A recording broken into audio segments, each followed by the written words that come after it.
Salut, démarre ton sprint parce que ça va aller très vite. Aujourd'hui, je vais vous parler de mes 5 favoris pour le maillot blanc pour ce Tour de France 2020.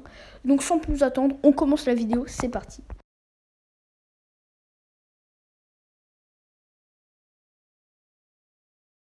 En 5e position, je place l'Espagnol Enric Mas, l'ancien équipier de Julien Alaphilippe, qui a quitté la Deceuninck Quick-Step au profit de la Movistar.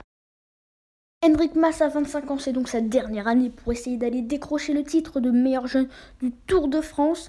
Il a aidé Julien Alaphilippe dans des gros cols en montagne et il fera de même avec Alejandro Valverde. En 4e position, j'ai placé le Français, le fidèle lieutenant de Thibaut Pinot, David Gaudu. Il est vraiment très talentueux, ce jeune espoir français, l'espoir de la Groupama FDJ. Il est vraiment très talentueux et il a vraiment bien aidé Thibaut Pinot dans le Tourmalet. Il en a fait craquer quelques-uns et j'espère qu'il fera de même en 2020 en essayant d'aller chercher le maillot blanc. Bien évidemment, j'aimerais bien voir un David Gaudu qui va chercher une victoire d'étape et qui récupère le maillot blanc, bien évidemment. Et oui, c'est le champion de Colombie-sur-Route 2020, Sergio Higuita, qui est pour moi le 3e favori du maillot blanc 2020. Pour moi, il y a 2 favoris devant lui, mais cela ne l'empêchera pas d'aller chercher un podium ou faire la surprise et aller chercher une meilleure place. Tadej Pogačar a fini 2e du championnat de Slovénie 2020 derrière Primož Roglič. J'ai totalement oublié de le mettre dans mes 5 favoris pour le maillot jaune. Je l'aurais mis 4e si j'y aurais pensé, mais ce n'est pas grave.